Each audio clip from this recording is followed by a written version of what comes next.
नमस्कार.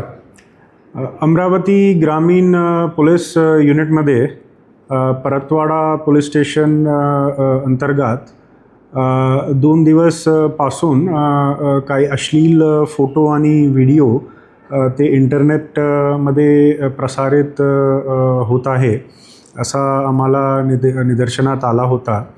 आणि आम्ही आमच्या स्तरावर पोलीस डिपार्टमेंटनी ते जे विक्टिम्स आहे त्यांचे फॅमिली मेंबर्सला संपर्क करण्याची प्रयत्न केला की त्यांची काही तक्रार आहे तर ते स्वतःहून पोलीस स्टेशनला येऊन दाखल करू शकतो किंवा आमच्या महिला टीम साधे गणवेशाने त्यांच्या घरी पाठवू शकतो. घरी नाही तर इतर कोणत्याही ठिकाणी पाठवण्याची आमची तयारी होती. पण 2 दिवस पासून काही झाला नाही म्हणून आम्ही कालच्या दिवशी रात्री स्वतःहून गुन्हा दाखल केलेली आहे. ते गंभीर स्वरूपात ते गुन्हे आहे म्हणून आम्ही जास्त काही विलंब न करता कालच्या दिवशी रात्रीच्या वेळी आम्ही गुन्हा दाखल केलेली आहे. आणि जे संबंधित आरोपी जे आहे त्यांना रात्री कस्टडीमध्ये घेऊन त्यांना अटक पण केलेली आहे. आणि आज पासून ते तपासात जे आरोपीकडे जे मोबाईल डिव्हाइस ज्यामध्ये त्यांनी जे रेकॉर्डिंग किंवा फोटो काढलेली आहे ते पण आम्ही जप्त करणार आणि जप्त करून ते तपासात जे करायची आहे ते आम्ही करणार. आणि सोबत असा पण शक्यता आहे की आरोपी जे आहे त्यांना आणखी इतर कोणी व्यक्तींनी जर काही मदत केलेली आहे ते व्हायरल करायचीसाठी तर तसा जे माणूस आहे त्यांना पण आम्ही शोध घेऊन त्यांना निष्पन्न करणार आणि त्यांना पण बरोबरपणे आम्ही आरोपी बनून त्यांच्यावर पण कारवाई करणार आहे. पण माझी एक नम्र विनंती आहे विक्टिम्स आणि विक्टिमचे जे फॅमिली मेंबर्स आहे त्यांना की जे काही घडलेली आहे ते जे आहे ते मोठी गोष्ट आहे. लैंगिक अत्याचार ते पण लहान मुलीसोबत जर केलेली आहे तर ते मोठी गोष्ट आहे. आणि जे विक्टिम्स आहे त्यांनी काही चूक केलेली नाही असा माझी वैयक्तिक म्हणणं आहे आणि सगळे पण ते सोबत सपोर्ट करणार. तर आय रिक्वेस्ट माझी विनंती राहणार विक्टिम आणि विक्टिमच्या फॅमिलीला की जे झालेली आहे त्यामधला दोषी म्हणून विक्टिम ला तसा दोष ना देता त्यांना सपोर्ट करायची गरज आहे, इमोशनली सपोर्ट करायची गरज आहे. आणि जे काही त्यांना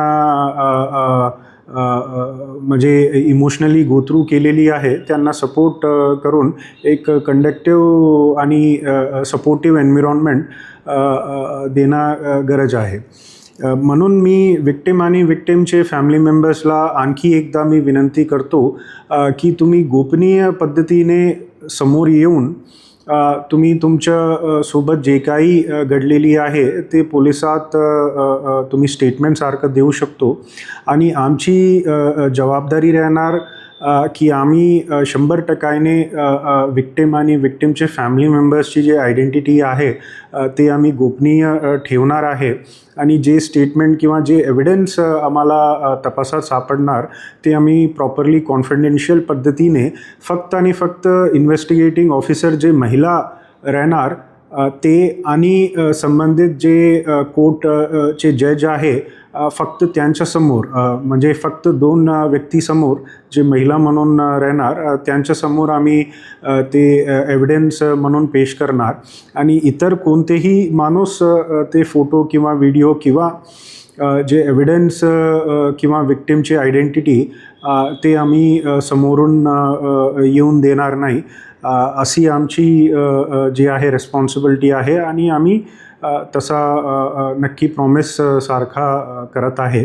आणि त्याप्रमाणे आम्ही हे व्हिडिओच्या एंडमध्ये आमचे जे संबंधित अधिकारी महिला अधिकारी ऑफ पोलीस डिपार्टमेंट आणि इतर जे समाज कल्याणचे जे डिपार्टमेंटचे महिला अधिकारी आहे त्यांचे कॉन्टॅक्ट नंबर आम्ही व्हिडिओच्या आतमध्ये आम्ही शेअर करणार, सो दॅट विक्टिम जर डायरेक्टली ते महिला अधिकारीसोबत संपर्क करायची आहे for helping us with investigation, तर काइंडली तसा करा म्हणून माझी विक्टिम्स आणि त्यांचे फॅमिली मेंबर्स साठी विनंती आहे. आणि लास्टली जे विक्टिम्स आहे, these victims are the daughters and sisters of our district, आणि हे डिस्ट्रिक्टचे SP म्हणून आमची मोठी जबाबदारी आहे. आणि फक्त माझी जबाबदारी नाही, सगळे लोकांची जबाबदारी आहे की त्यांच्यासोबत जे गैरवर्तणूक जे झालेली आहे त्यामधलं जे आरोपी, संबंधित जे काही आरोपी आहे त्यांच्यावर कायदेशीर कारवाई करायची जबाबदारी आमचे सगळ्यांचे खांद्यावर आहे. आणि सोबत इक्वली इम्पॉर्टंट विक्टिम नी जे इमोशनली किंवा जे लैंगिक पद्धतीने जे शोषण ते फेस केलेली आहे त्यासाठी त्यांना इमोशनली किंवा लीगली किंवा इतर पद्धतीने त्यांना सपोर्ट करायची अत्यंत गरज आहे.